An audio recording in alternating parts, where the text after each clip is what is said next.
The South Carolina Gamecocks narrowly escaped against Jacksonville State on Saturday afternoon. What all happened, both offensively, defensively, and from a coaching standpoint? We're going to dive into all of that on this reaction edition of Locked On Gamecocks. You are Locked On Gamecocks, your daily podcast on the South Carolina Gamecocks, part of the Locked On Podcast Network, your team every day.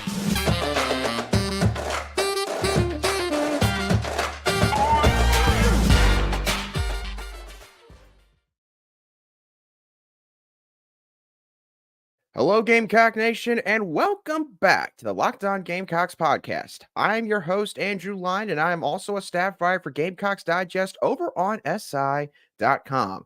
Thank y'all so much for making the Locked On Gamecocks podcast your first listen or watch for your team here today. We are free and available both on YouTube and wherever you get your audio podcasts daily. This reaction show is brought to you by LinkedIn Jobs. These days, every new potential hire can feel like a high-stakes wager for your small business. And that's why LinkedIn Jobs helps find the right people for your team faster and for free. Post your job for free at linkedin.com/lockedoncollege. Terms and conditions do apply. We were just a few plays away from having a very different conversation about this football game on Saturday because, yes, South Carolina did end up defeating Jacksonville State 38-28, but they did so in ugly fashion. And again, as I just mentioned, if a couple plays had gone, say, a different way, South Carolina, they could have lost their chance to potentially attain bowl eligibility right out the gate here in the month of November. And so for today's show, like we always try to do on these Sunday reaction shows, we're going to just dive into everything that happened on both sides of the ball. And at the end, I'll give my thoughts on the coaching aspect of this football game. Just how well did Shane Beamer and his two coordinators do? The two primary coordinators, I should say, in Dow Loggins and Clayton White. So let's go ahead and start off with the offense, which obviously won this team this football game for the most part yesterday, and particularly the play of Xavier Legette. I think that we have reached a point where we've just got to start saying, we don't know where this offense would be without number 17 on the football field. South Carolina, it is blatantly clear by this point in the season, they lack a strong contingent of high-level skill players at the wide receiver position, tight end, running back, you name it. That's not to say that South Carolina doesn't have some neat, good pieces, okay? I'm not saying that, because obviously you do have some guys like a Trey Knox who can show up, a Joshua Simon who had a good football game. Mario Anderson Jr. obviously has had some good moments this season. But in terms of a guy that can just flat out take over a football game, a guy that can consistently make an opposing defense pay, South Carolina's only got one guy, and that's Xavier Legette. And he had a career performance on Saturday afternoon, catching 9 passes for 217 receiving yards and 2 touchdowns. He was just 16 receiving yards shy, I believe, of tying the all-time single-game receiving yards record, which is held by Gamecock legend Pharoh Cooper, who set that mark back in 2014 against the Tennessee Volunteers. Xavier Legette had that kind of a day. The issue offensively was that he was kind of the only one that was able to excel on that side of the ball. Spencer Rattler, even, I think he would say he didn't have his strongest performance on Saturday. Now, obviously, he still played pretty well overall, still had 399 passing yards and a couple touchdowns. But I think Spencer Rattler would tell you himself that, he short-armed a lot of his passes on Saturday. I don't know if that's because the wear and tear of the season is starting to accumulate for Spencer Rattler. Obviously, this football team's had to lean on him heavily because of the lack of a consistent ground game, which I'll get into in just a moment. But Spencer Rattler, between that and at times, he did sit back at the pocket maybe a touch too long, took a couple sacks that he didn't need to take. It wasn't a grade A+ performance, but it was still a solid, I would say, B+ A- performance by South Carolina's star quarterback. In regards to the ground game, this was legitimately very disappointing on Saturday to watch. South Carolina could not get a push against Jacksonville State's defensive front. Now, we talked this past week about how this was a defensive front that, did not have sort of that one singular dude out there that could be an absolute game wrecker for that Gamecock defense. but the Jacksonville State is a well-coached defensive unit. They scheme around their strengths, and their strengths pretty much are basically they have enough speed, enough athletes, some smaller guys up front to where if they just put guys in the box, they put maybe, 8 guys in the box, then they can make plays happen. They started to do that after the first couple drives of this game on Saturday, and very quickly, Mario Anderson Jr., he just rarely had a free lane to hit. I mean, he just wasn't able to get any space opened up for him on Saturday. And the thing with Mario Anderson is, he's a solid running back. And in my opinion, he has proven at this point, he is an SEC starting caliber tailback. But Mario also is a guy that does need some help. He's not necessarily someone that can just shake off, 2-3 defenders if guys just are blowing right on through the line of scrimmage. And that was what was happening more often than not on Saturday. So it's disappointing that we saw that from this offense. But at the same time, as I'll get into later in the show, I don't think that offensive coordinator Dowell Loggains necessarily put this offense in the best of situations at times, especially early on with the play calling that he was putting together in the first half against Jacksonville State.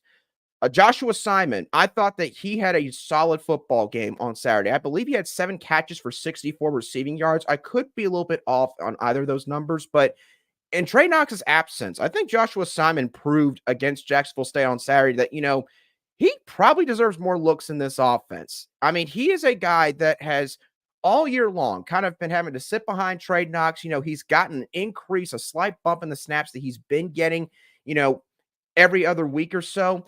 But this was his first chance to really show what he can do for this team. And I just like the way that he played. When Simon, he runs hard after the catch. He is not a guy that goes down very easily on first contact.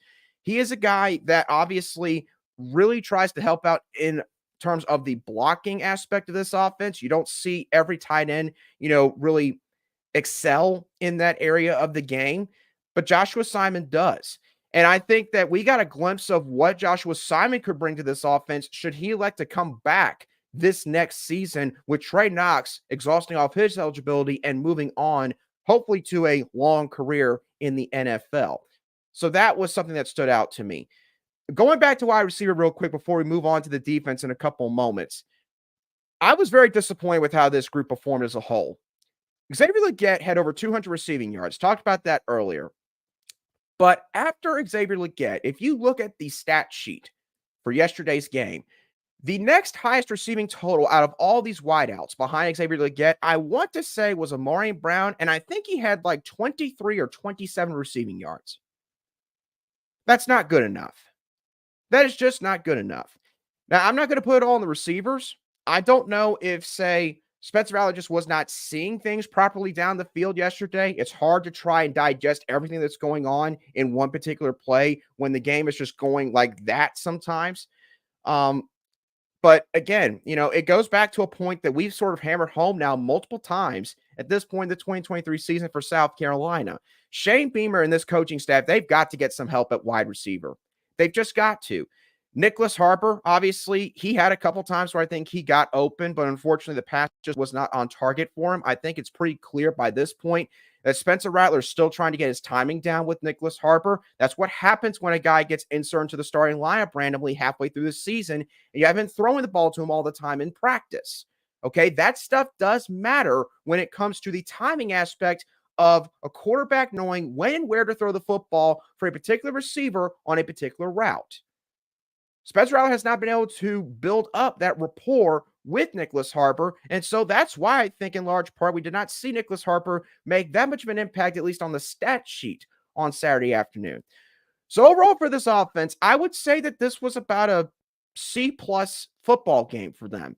I thought that Spencer Rattler still played well. I did not think that he necessarily played great on Saturday. I thought Xavier Legette obviously was his usual self. He seemed like that he was able to bounce back after a couple of, I wouldn't say lackluster games, but games where obviously he kind of struggled to really make a lot of things happen, which clearly was because in part he was banged up. I think he still was pretty much banged up on Saturday, but 75% Xavier Legette is still better than 100% of what you'll get from most wide receivers. And then for the rest of this for the rest of this offense, I would say that they played all right. One thing I will say before we move on, offensive line deserves a lot of credit. This offensive line, pass protection, sure. Run blocking, whole different story. But pass protection, if we're going to criticize that aspect of this offense all season long, when they play well, you got to give them credit. And the offensive line deserves a ton of credit on Saturday. I know, again, it was Jacksonville State. It was a group of 5 team. I made no bones about saying that this past Friday on our sort of game preview show. But this was still a defense that, they brought a lot of numbers, and at times they like to run some elaborate twists and stunts out of different alignments and different formations.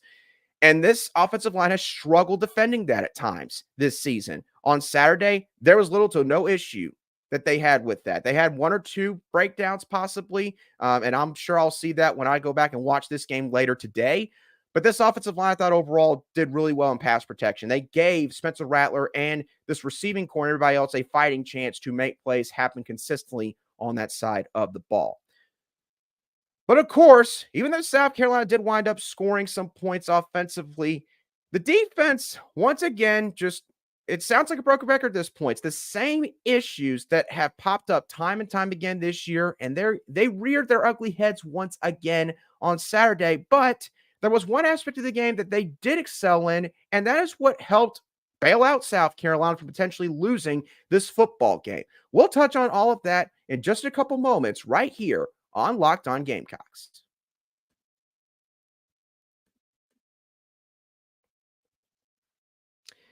It is now time for your Game Changer of the Week, brought to you by Athletic Brewing Company. Much like Xavier Legette, Athletic Brewing has been dominating their non-alcoholic beer competitors thanks to their great-tasting non-alcoholic brews. Their brews are great-tasting and award-winning, and they beat out full-strength beers in global competitions. And the best part is you never have hangovers. Xavier Legette, just mentioned it earlier, he had an incredible career performance on Saturday, registering over 200 receiving yards for the first time in his career, a multi-touchdown game, and again, had 9 catches and I believe 11 or 13 targets. You can find Athletic Brewing Company's non-alcoholic brews at a store near you or buy online at athleticbrewing.com. First-time customers can use code LOCKEDON to get 15% off your first-time order. That's code LOCKEDON at checkout for 15% at athleticbrewing.com. Near beer exclusions and conditions apply. Athletic Brewing Company, fit for all times.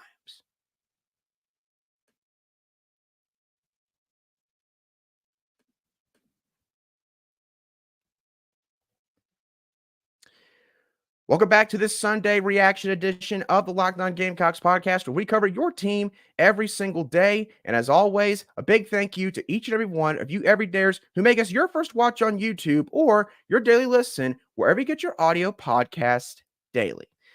Now let's talk about South Carolina's defense. And I got to say, at least just from the surface of it on Saturday, it was a tough game to watch for this side of the football. Now, credit where credit is due. South Carolina's defense had a good start to this football game. They forced 3 consecutive 3-and-outs in the first quarter against this Jacksonville State offense. And I thought that that was a good sign. I thought that that was a sign that this unit was going to carry over some of the good things that they did in the second half against Missouri and in the first, third, and fourth quarters against Texas A&M just a week ago. I thought that that was a signal that this unit maybe has finally taken some steps forward and has shown some growth.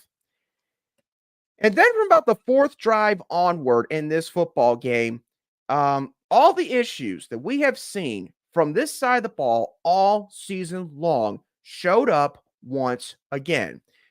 Pass rush was very disappointing on Saturday. Again, we knew going into this season that the pass rush was not going to be great exactly from this unit, but if you're going to have a game where you're going to actually show up and get to the quarterback at times, I would say a game against a group of 5 opponent should be the one where you do get sacks in bunches. South Carolina, I believe, only got 1 on Saturday. And I get it. With the way that offenses are operating these days, sacks are becoming less and less valuable, and they're not weighed as heavily in terms of a defense's overall performance. But even if you don't look at sacks, the Gamecocks only got 11 quarterback hurries, according to Pro Football Focus. They just did not get to quarterback Zion Webb enough on Saturday afternoon. That's just the only statement you can make about that. South Carolina, in terms of their rush defense, at first, they were doing pretty well. But then I think what happened was Jacksonville State popped out a couple runs, and suddenly I think you saw South Carolina's defense start to get a little bit more antsy and start to get a little bit more, I think their heads just started spinning a lot more in terms of where they needed to look, because obviously we discussed this. This was a spread option offense where you were going to have to look out for multiple options of different players that could get the football. Maybe a wide receiver in a triple option, maybe a read option where the quarterback keeps her, or maybe just a regular power handoff to the running back. A bunch of different things that Rich Rodriguez does with this offense. So I'm not making out like it was going to be easy. But after about the first 3 drives, Jacksonville State consistently started getting 4, 5, 6 yards every time they wanted to run the football. I don't know how many tackles for loss South Carolina got in this football game, but I don't think they got even as many as Jacksonville State did. And that is just disappointing to say the least, because you have SEC athletes up front, and you're supposed to have an SEC level coaching staff. And yet Rich Rodriguez and a group of 5 football team seem to just get the better of you. And we have said that too many times about this defense this season. We've said it too many times. At this point, it quite frankly is just not surprising anymore saying that. But we continue to see it week in and week out. This defense gave up multiple critical third down plays. The first touchdown that Jacksonville State scored on Saturday afternoon, they got that touchdown because South Carolina gave up a 3rd and 9 around midfield on that drive where they missed, I think, at least 2 tackle opportunities in the open field and allowed Jacksonville State's running back or slot wide out, whoever, to get the first down. And then later in the drive, I believe it was 2nd and 15. It was basically second goal at the 15. I believe Jacksonville State had gotten a penalty, and he throws it to number 17 down near the bottom sideline, and South Carolina has 2 guys right there on him, and somehow, some way, number 17 just scampers out and basically could have walked into the end zone for a touchdown. That kind of stuff can't be happening this late into the season. It just cannot be happening. And that is the frustrating part about watching this football team defensively. They mess up so many fundamental things time and time again, stuff that should not be happening at this level, but yet it does. South Carolina also once again gave up a near career day to a slot wide receiver. Slot wide receiver Perry Carter for Jacksonville State recorded 105 receiving yards on Saturday. That was a season high for him, and he was 21 yards away from a career high if he had just got one more explosive passing play thrown his way. Once again, every single week, if you're a good slot wide receiver, you're probably going to have some good numbers against this South Carolina football team. And I don't put that on the players. I put that on the coaching staff, because it's your job to put the guys in the best position to make plays happen. And consistently, we continue to see this coaching staff seemingly be stubborn about who they're going to put out there at nickel corner. So I don't put down Jalen Kilgore, Spalding, whoever ends up lining up at the slot corner position. It is just unreal the amount of times we continue to say these things this season, and it just seems like that, little changes with this unit. There was one thing, however, that did change with this defense on Saturday, and this, combined with what Xavier Legette did on offense, helped South Carolina escape in this football game. That was turnovers. This defense, admittedly, they have not had the ball bounce their way sometimes this season when it comes to getting turnovers. I would say turnovers is a combination of skill, where definitely you've got to make the right plays at the right time and be in position. But at the same time, turnovers can also be attributed somewhat to just having some good fortune fall your way. And South Carolina has not gotten either of those things this season.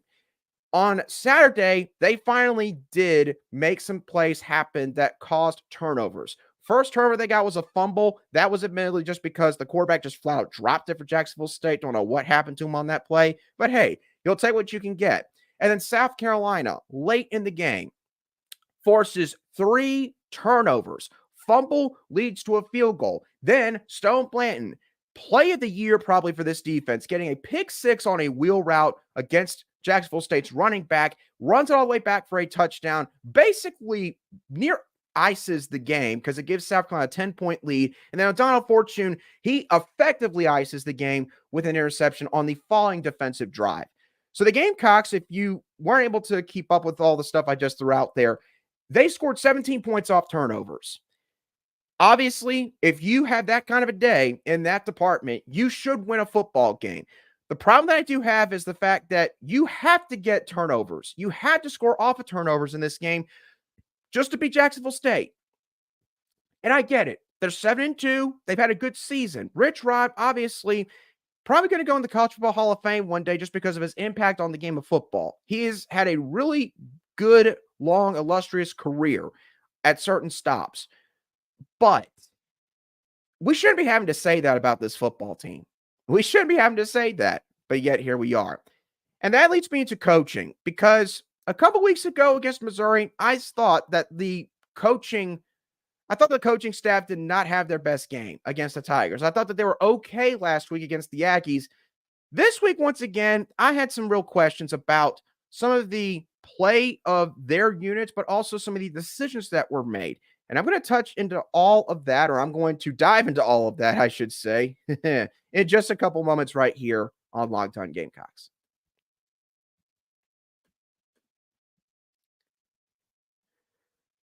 Today's show is also brought to you by LinkedIn Jobs. Now, as a small business owner, you never want to be 100%, you want to be 100% certain that you have access to the best qualified candidates available out there. And if you feel like that you're just not getting that with your jobs in your small business, then you need to check out LinkedIn Jobs, because they will help you find the right people to fill in each and every one of those vacant roles. All you got to do is add your job and the purple hashtag hiring frame to your LinkedIn profile to spread the word that you're hiring, and utilize tools like screening questions to filter through the candidates.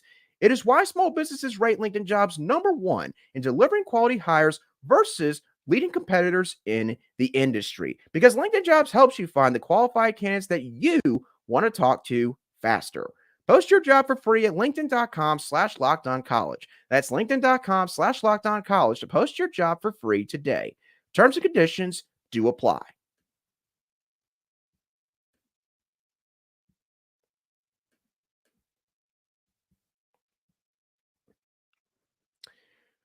All right, welcome back to today's edition of the Locked On Gamecocks podcast, where we cover your South Carolina Gamecocks every single day in just 30 minutes. Let's talk about how the coaches performed in this football game. And I got to say, this was one of the worst performances from this coaching staff all season long, in my opinion. Let's start off with Shane Beamer. What really concerns me, going back and thinking about this football game, is the fact that South Carolina, again, they had some decent energy, I would say, to start. And that was in spite of the fact that, they're coming off a 4-game losing streak. They know they have to win out the rest of the way if they want to make it to a bowl game. So the margin for error is a lot slimmer, which means the pressure is elevated. And also the home crowd, which I think a lot of people could have predicted, was not maybe the best that it has been this season. That's not, again, pointing the finger at fans, okay? I'm not doing that. I sympathize with the reasons why some fans did not show up on Saturday. But my point is, South Carolina goes up 7-0 in the first quarter. And then after that, it kind of seemed like that this team honestly went into cruise control a little bit. Kind of, was a bit lackadaisical in their attitude. Like, oh, okay, we're going to just be able to walk out here and we're going to just steamroll Jacksonville State today. We're going to win this game easily. We're going to finally get this monkey off our back. We're going to finally get a win for the first time in over a month. And we're going to be able to just move on to the Vanderbilt Commodores, in just a few hours. And that did not happen. And I put that on the coaching staff. And in fairness to Shane Beamer, he took blame for that on Saturday afternoon in his post-game press conference. He did say that, it is up to the coaching staff to make sure that the energy levels are high for their football team when they're playing a football game. And in this game, it just did not seem like that they had that. At some point in the third quarter, when Jacksonville State went up 28-21, every single unit that was going out there on the field just looked lifeless. Just looked like that they almost, were ready to be done with this football game. And heck, if Xavier Legette doesn't have that 65-yard catch and run for a score that ties the football game in the third quarter, again, I don't know if we would be having a very nice conversation, at least in the sense that South Carolina, managed to win. This conversation would probably be a lot tougher today, but credit to the team. They did manage to get out of their sort of emotional funk, and they managed to bounce back in the fourth quarter and at the most opportune times, and it helped them win this game. But Shane Beamer and the staff admitted, or at least Shane Beamer admitted, that he and the staff, they have to do a better job in that aspect. So, going to hold you to that. Another thing that I, in the moment, just did not understand, the second quarter, South Carolina is at about Jacksonville State's 38-yard line. It's fourth down, and they're going to punt the football, or at least they show that they're going to punt the football. What they wind up doing is Kai Kroger goes for a fake punt pass. He throws it down the top sideline, closest to Jacksonville State sideline, to Xavier Legette. He's double covered. The play had no chance. Jacksonville State, it's unreal that they didn't pick it off. If they had actually picked it off, who knows? Maybe they could have had a chance to run it back because you have your punt team out there. And typically, you're not going to have very many players that are going to be able to make a play like that if they get enough green grass. That did not happen. But when the play happened, I sat there wondering, why in the world is Shane Beamer calling that play? Why are they making that kind of call at this point in the game? The game is tied. Your defense has just given up 2 straight touchdowns on their last 2 drives. And now you're not only saying that you don't have confidence in your defense in a way because you went for a fake punt, you give a ton of momentum over to Jacksonville State, and the defense now has to start at Jacksonville State's 41-yard line, which is fantastic starting field position for an offense that at that point in the game was rolling. Now, again, I'll give credit to Beamer. He admitted that call was on him after the game. And I would assume that him saying that was him basically stating that he probably wouldn't make that call if he had a second chance. But I don't like the fact that, again, for the second game now in the last 3 weeks, we are questioning certain decisions that are being made by Shane Beamer in key moments in a football game. That was one of them. So for Shane Beamer, look, in terms of the energy, I don't put that solely on him. I think that is an entire coaching staff ordeal. Everybody's got to pitch in when it comes to that regard that's on the sideline. In terms of the fake punt call, I don't understand what he was thinking in that situation. But again, he took responsibility for it, so I will give him that. Wasn't exactly the biggest fan of how he went about his press conference. Again, saying, if you live a miserable existence, you'll complain about a 10-point win over Jacksonville State. I won't get into all of that on today's show because I don't have enough time for it. But again, I just feel like that he's got to go about his press conferences a little bit differently. And I think he's got to change the way how he delivers his message. But I'll leave it at that. Dow Loggins. I've given Dow Loggins a lot of credit this year. I have been a big defender of Dow Loggins because I know some people who have commented online in the YouTube comment section for these shows. Some people have actually said that they don't think that he has done a whole lot with this offense, or they feel like maybe it hasn't been elevated enough. And I will say, more often than not, I've been in Dow Loggins' corner. But in this football game, I have to say this is the first time that I came away from a football game wondering what on earth his game plan was for a decent stretch. And that was pretty much the first quarter and first half. Dow Loggins, for whatever reason, seemed adamant about wanting to establish the ground game early. And I can understand that to a certain extent. But after the first few running plays, it was very clear and evident that South Carolina was not going to have a good run game that day. Usually, you can kind of tell from like the first quarter whether or not you're going to be able to run the football well against a certain opponent. And South Carolina was not doing that, but yet he kept going back to that. He got cute a couple times on some 3rd and short calls, putting to carry on Joyner out there in the Wildcat on a 3rd and 2. And then I think there was also like a elongated jet sweep to Juju McDowell on like a 3rd and 1 that wound up being, wound up ending in a tackle for loss for Jacksonville State. And there was calls like that were being made by Dow Loggins. And I'm sitting there thinking, what are you doing? Your strength is your quarterback.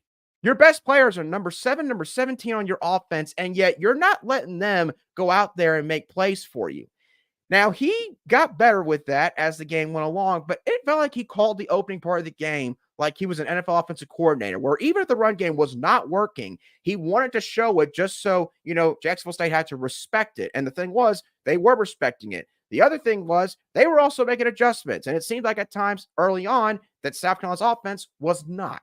So that's on Dowell Loggins. But again, I will give him his props for the fact that it seemed like that he corrected that as the game continued to progress. I'm sure Shane Beamer at some point had some choice words for him after a couple of stalled drives early. So you got to do better with that, especially when you're facing a group of 5 team, because South Carolina had a chance early to go up multiple scores if the offense just did their job and executed. And that's not on the players. Again, I put that on the coaching staff. I put that on Dowell Loggins because I felt like that he was just, quite frankly, being weird with the play calls that he was putting out there. Last bit before we close out this reaction show, Clayton White. Again, I talked about earlier, not really a whole lot I can say about him at this point. We know what this defense is. And the thing that's, I would imagine disappointing for Gamecock fans is the last couple of weeks, we're actually starting to see this defense is having good starts to these football games. 3 straight 3-and-outs against Texas A&M and Jacksonville State to start these games. And I know that in terms of them giving up some second quarter touchdowns, that's not all on them, that the offense and special teams units have not helped them enough at times in some of these games. But when fundamentals continue to be an issue, it raises a lot of questions about what on earth you're doing in practice. Are you hammering home those kind of fundamental aspects of football enough when you're with these guys? Clayton White, I think, was saved yesterday because of how this game ended. Because I'm going to tell you right now, if this game wound up in a loss, if South Carolina blew it late against Jacksonville State, let's say they give up a score instead of Snowland getting a pick 6, and the offense goes out there, Spencer Rattler under a bunch of pressure, feeling like at some point he's just got to throw out the ball, which we all know he's got that trait still, unfortunately. He throws it up, it's an interception, ball game's over. I don't know if Clayton White survives the week. If that happens, if that plays out in that fashion.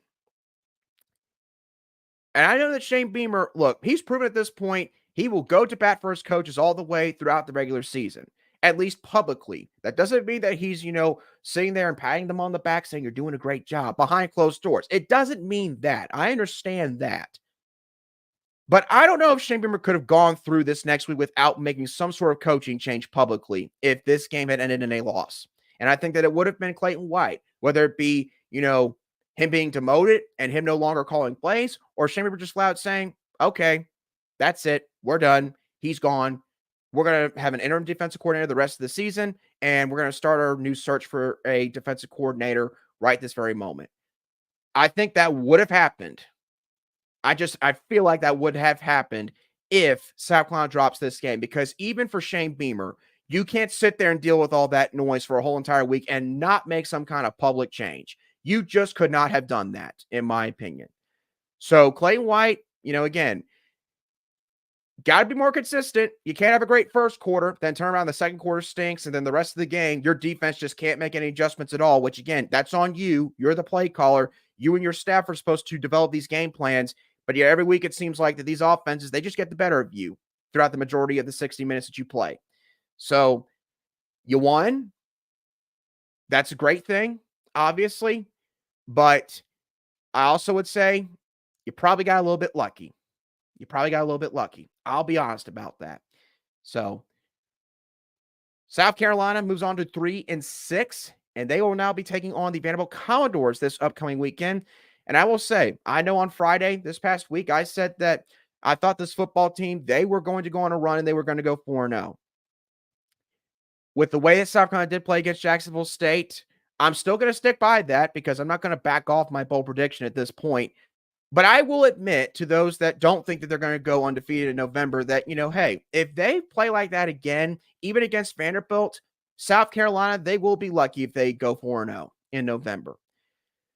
They've got a ton of issues that they have got to correct. And the thing is, again, you're out of time. You don't have fall camp. Shane Beamer says you got 12 games. Well, guess what?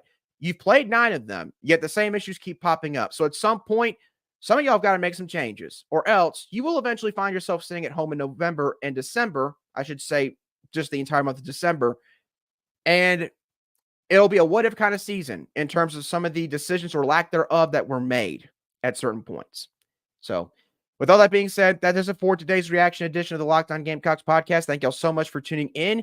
If you are interested in looking at more shows from the Locked On Gamecocks podcast, you can find me on YouTube, Locked On Gamecocks. You can also find us wherever you get your audio podcasts daily. If you want to interact with me, you can find me on Twitter or X at @ALion_SC. You can also find the Locked On Gamecocks podcast on Twitter at Locked On SC, capital S, capital C. So again, thank y'all so much for tuning in.